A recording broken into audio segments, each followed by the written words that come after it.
Hola niños, nos encontramos nuevamente en una clase online. Espero que se encuentren muy bien junto a sus familias en cada uno de sus hogares. Recordar siempre las medidas para no contagiarnos del COVID-19, que son el lavado de manos constantemente con agua y con jabón y así también el uso de mascarillas cuando salgan de sus hogares. Como día jueves entonces nos corresponde la clase número 6 de retroalimentación de contenido. Y el título que lleva es Encuentro entre culturas. Entonces les hago la invitación a cada uno de ustedes a que pueda visualizar este video. Como siempre les dejo dos preguntas de activación de conocimientos previos que son ¿qué trabajamos en la clase anterior? Y ¿fue descubrimiento o encuentro? Entonces necesito sus opiniones en los comentarios de YouTube. Recordad que siempre estoy revisando la plataforma los días lunes y jueves y así también sus evidencias mediante mi correo electrónico. El objetivo que estuvimos trabajando durante esta semana fue el OA2, que hablaba de describir el proceso de encuentro entre ambas culturas. Ustedes saben que las culturas que nosotros estamos conociendo son la indígena y la española. Acá les dejo un poco de retroalimentación de lo que hemos estado trabajando. Bueno, quise primero comenzar con dos conceptos muy importantes que son el encuentro y el descubrimiento.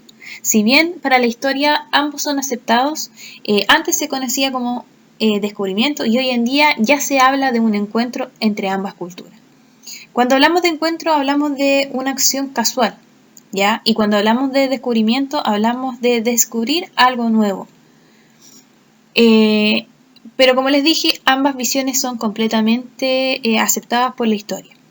Bueno, América fue uno de los últimos continentes en ser conocidos, ¿ya? Si bien ser conocido por los españoles, sí, pero ya existían varias culturas que tenían diferentes modos de vida y de organización en ese lugar. Acá incluso quise colocarles diferencias, ya que en la clase anterior nosotros estuvimos viendo lo que eran dos imágenes, donde mostraba el primer encuentro entre los españoles y los indígenas. Entonces aquí yo les puedo colocar algunas de las diferencias que podríamos encontrar de esa imagen y se desprenden de esa imagen. Que son la vestimenta, por ejemplo, los españoles estaban completamente vestidos, a diferencia de los indígenas que solamente estaban con taparrabos. La cultura también cambia porque los españoles venían a evangelizar ya con una religión que, si bien los indígenas no conocían.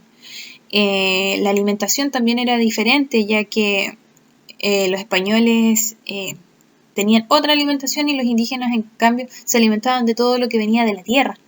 Y por último tenemos el armamento. Yo no sé si les conté, pero el primer encuentro entre los indígenas y los españoles, uno andaba con por ejemplo, una espada. Y los españoles los indígenas se acercaron a mirar y se dieron cuenta, sin saber, que esa espada cortaba. Y uno de ellos se cortó los deditos. Entonces, también podemos decir que desde ese aspecto, estas diferencias marcan un suceso muy importante durante esta época.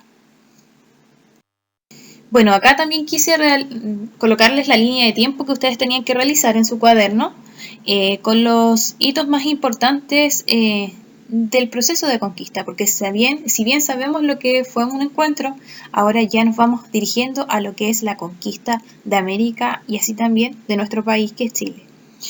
El primer suceso importante fue en 1492, donde Cristóbal Colón arriba a las costas de Guaraní, ya por accidente llegan a América. En 1496, fundación de la ciudad Nueva Isabela, llamada luego Santo Domingo, ya comenzaron con la fundación de ciudades. Luego en 1521, Hernán Cortés conquista la capital azteca. Otro suceso importante y uno de los conquistadores también importantes en nuestra historia. Francisco Pizarro entonces conquista el Imperio Inca en 1533.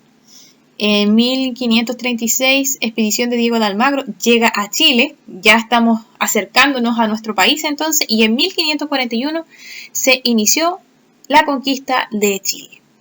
Entonces acá nosotros tenemos que destacar que tenemos 4 ya actores importantes en nuestra historia, que son Cristóbal Colón, Hernán Cortés, Francisco Pizarro, Diego de Almagro, ya que son 4 agentes importantes que más adelante vamos a ir conociendo. También quise colocarles los tipos de culturas que estaban ya en América, por ejemplo, la definición de civilizaciones. que habían ya en América eran sociedades con organización social y políticas complejas bajo un imperio. También habían agroalfareros, que eran sociedades sedentarias que manejaban la agricultura y la alfarería, o sea, se dedicaban a dos acciones y tuvieron una política expansionista, o sea, ellos querían esparcirse.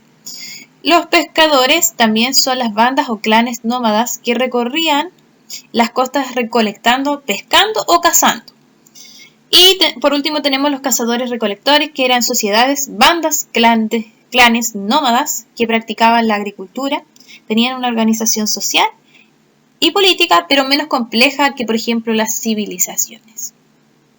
Como podemos entonces observar, habían varias bandas, clanes, ya que existían en América. Como evaluación formativa, yo les había dicho en la clase número 4 que ustedes tenían que realizar este esquema. Esta es nuestra primera entonces evaluación formativa y se las recuerdo mediante esta diapositiva. Ya, quiero que tenía que tener entonces ese esquema. Principales países que estuvieron en este proceso de descubrimiento. Los avances tecnológicos que hubieron en ese tiempo, que yo incluso les dije la brújula, las carabelas, los mapas.